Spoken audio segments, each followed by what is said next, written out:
But in today's gospel, God is sharing something new and unique.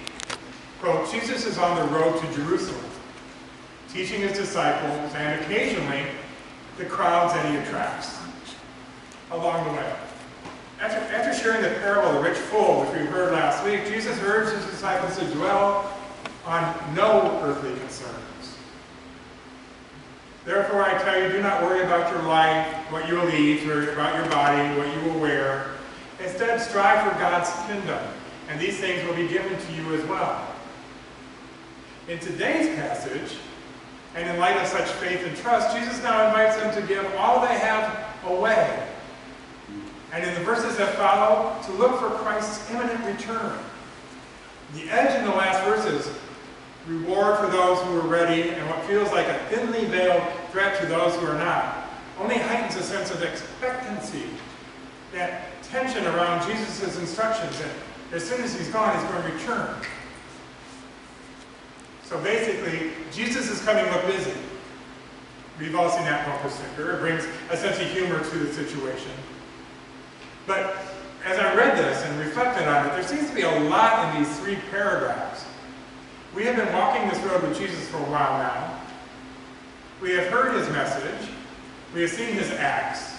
We kind of know what Jesus is about, and yet he feels necessary to remind us, do not be afraid, for it is the Creator's good pleasure to grant you the kingdom. We can relax, nothing to fear. All these confusing teachings, these huge miracles, these strange parables of fools and riches and bread needed for visitors at odd hours. Oh, and that story of the Samaritan. Yikes, who can forget that one? But don't be afraid. Words like don't be afraid or fear not actually occur in the Bible hundreds of times. And some could argue 365 times, one for every day of the year. Okay, don't be afraid. Just relax.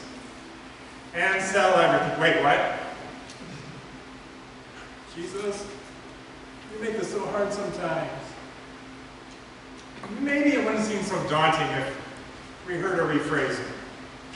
What if we listened to it from the Message? What I am trying to do here is to get you to relax. Not be so preoccupied with the getting, so you can respond to God's giving. People who do not know God and the way God works fuss over these things, but you know both God and how God works. Steep yourself in God reality, God initiative, God provisions. You'll find all your everyday human concerns will be met. Don't be afraid of missing out. You're my dearest friends. The Creator wants to give you the very kingdom itself. Be generous. Give to the poor. Get yourselves a bank that can't go bankrupt. A bank in heaven far from bank robbers, safe from embezzlers. A bank you can bank on. It's obvious, isn't it? The place where your treasure is a place you will most want to be and end up being. This is where you'll be when the Master shows up. Keep your shirts on. Keep the lights on. Be like the house servants waiting for the Master to come back from a honeymoon. Awake and ready to open their door when he arrives and knocks. Lucky are the servants whom the Master finds on the watch. He'll put on an apron, sit them at the table, and serve them a meal, sharing his wedding feast with them. It doesn't matter what time of night he arrives, they're awake, and so are blessed. You see, in these passages, Jesus is trying to shift the movement of the disciples and his followers. This message is just as true today as it was then. Luke's message is really about the poor, and Jesus' vision of the Christian community, in which is one where the poor and the widow and the sick are cared for by those who can. Don't be worrying about the other things of life. Just do what you can to care for those around you. Now, the message can be hard when we hear sell everything and give it to the poor. Yet, if you could do that, well then, you're very blessed, for that's a particular sacred call. Yet if you think about it, I bet most of you would say that you're not striving from paycheck to paycheck to eat and clothe yourselves. There's always a little bit extra something. And there's nothing wrong with eating and dressing ourselves, because if there was, this planet would soon be vacant very quickly if we all strive for that. I would venture to say there's nothing wrong with treating ourselves good now and then. We all love time spent with family and friends, on vacations, at dinners, at the movie. But Jesus said, where your treasure is, there your heart will be also.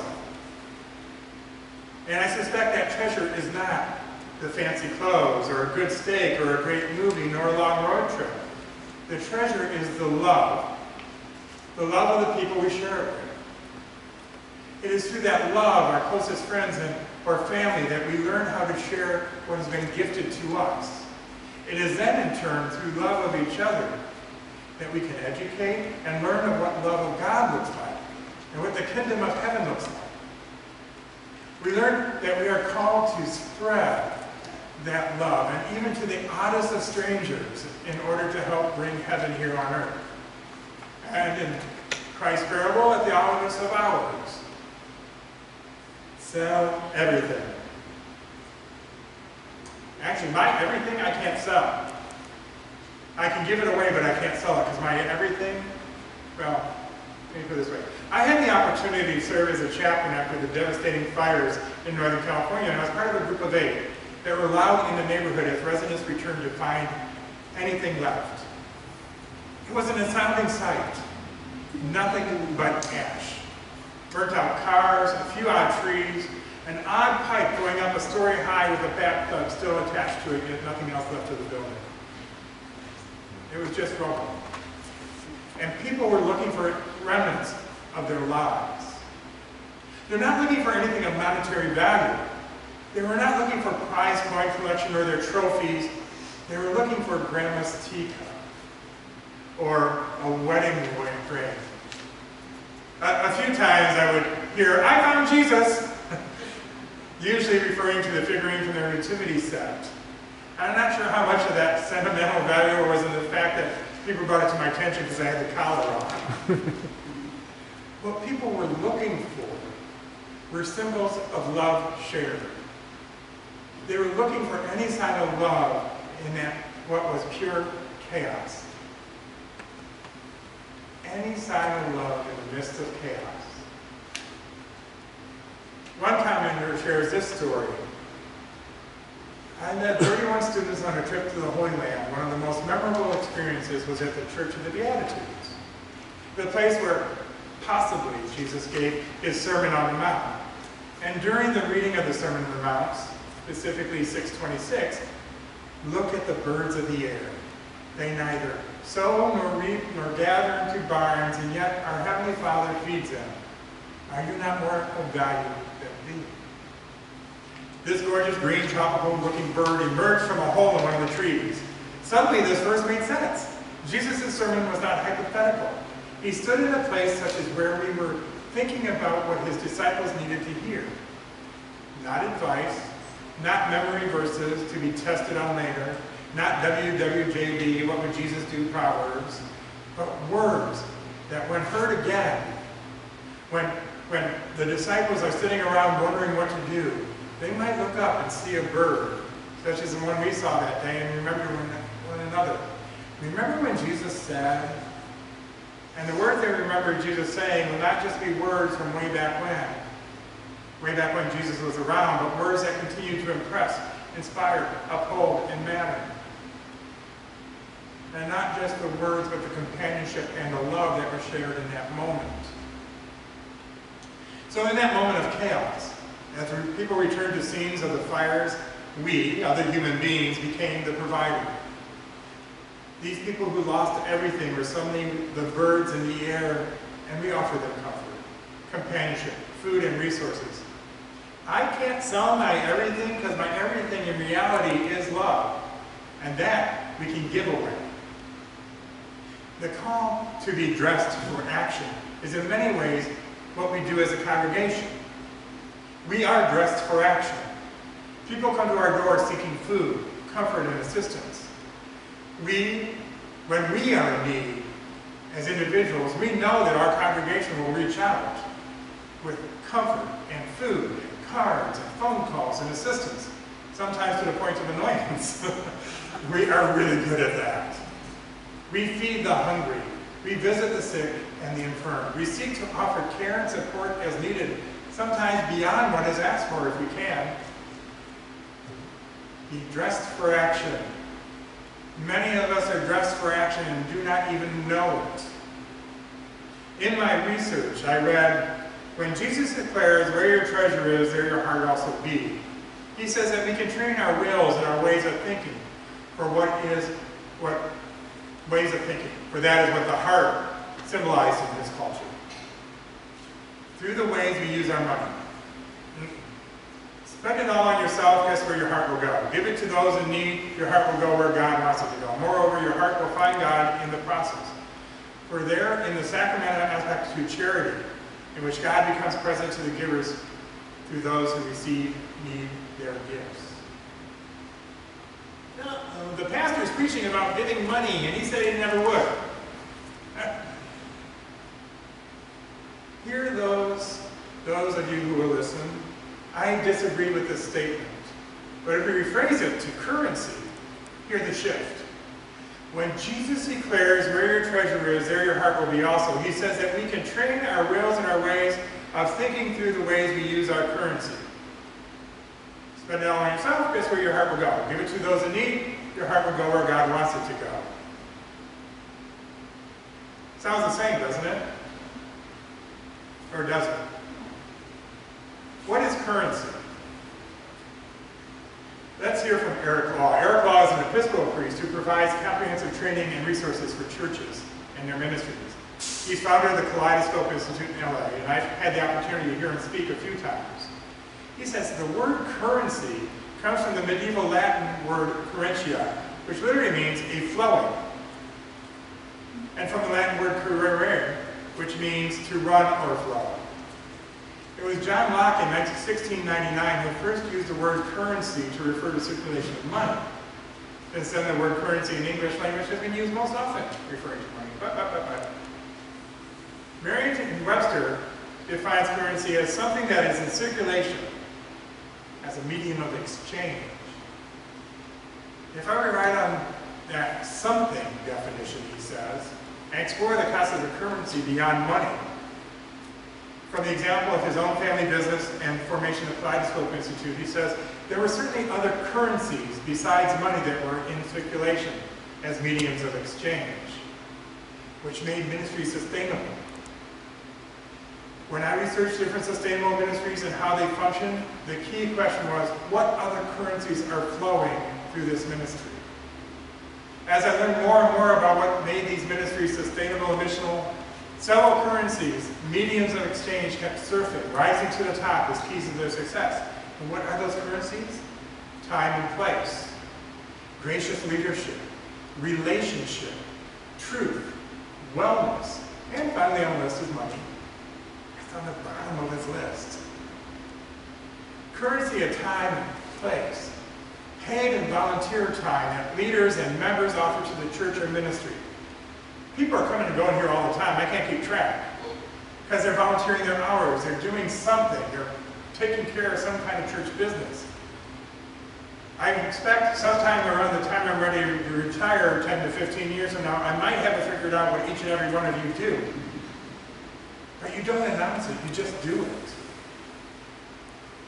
There's properties from which a church and ministry operates, and other properties owned for which can be accessed by the church and ministry. Currency of gracious leadership, the ability to use skills, tools, and models, and processes to create gracious environments. A space for grace to come in with mutually respectful relationships and the discernment of truth across differences that can build internally among existing members and externally with non-members, with the community around us. Differences can be racial, ethnic, age, gender, sexual orientation, class, political affiliation, or simply those existing between church members and other folks in the neighborhood. But that leads to the currency of relationship. the networks that we build, how we dance around each other respectfully, how we care for each other in spite of or because of whatever it may be. Members of the church and ministry have internal connections with each other, but also we have affiliations with other organizations. The Lions Club has infiltrated this congregation, or the congregation infiltrated the Lions Club. I'm not sure which way it flows. But it has a strong connection to our community and those around us. That's just one example. We have affiliations with our church associations. We have affiliations with our 3 different denominations.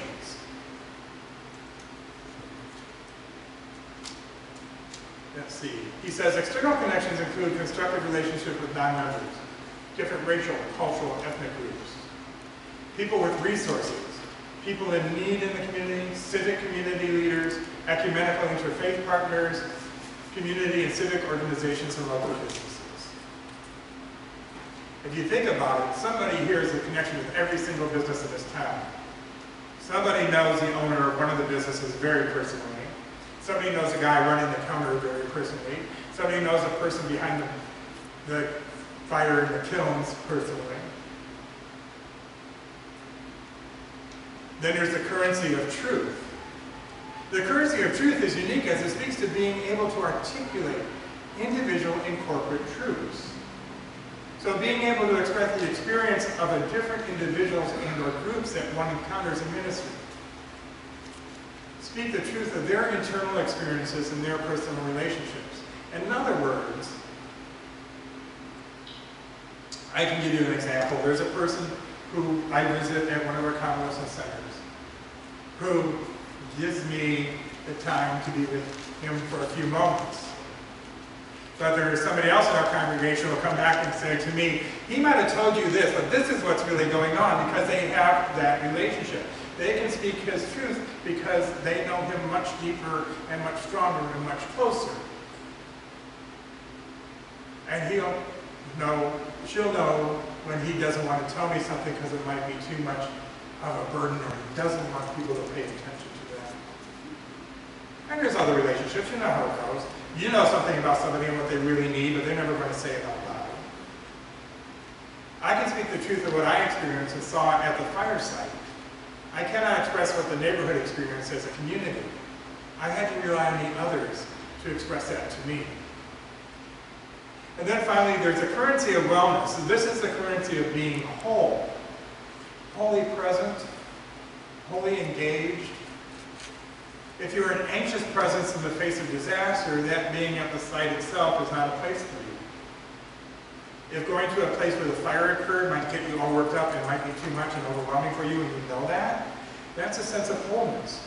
But you know you can work at gathering the jugs of water needed to be taken up for the people who are being prepared for. You know you can help prepare food that's going to be delivered to somebody who needs it.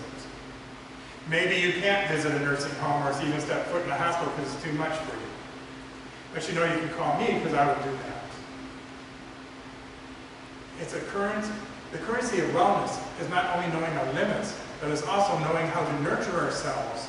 So when it becomes too much, we can step back, pause, fix ourselves in the moment, say a prayer, get up and go do again whatever we are called to do. And finally, he does mention the currency of money, but he says it is the flowing of all these currencies that give them value. Be dressed for action, Christ says. Well, let's use our currencies to build up our ministries. Eric Law says we have to allow our currencies to flow, our time, talent, and money. I say simply put, we have to let our love flow. Love. That sums up our currencies and our treasures into one big overflowing world of possibility. Let's let our love flow, increase our current flow, and seek out new ways to let our love flow. That's our greatest treasure, and that's where our hearts are. I've seen that love flow through this congregation time and time again. And I know that we will continue to seek ways to make it flow. And as we let that love flow, our greatest treasure flow, that is where our hearts is and will remain. Amen. Please rise in body and our spirit as you're able. Join us in singing hymn number 3.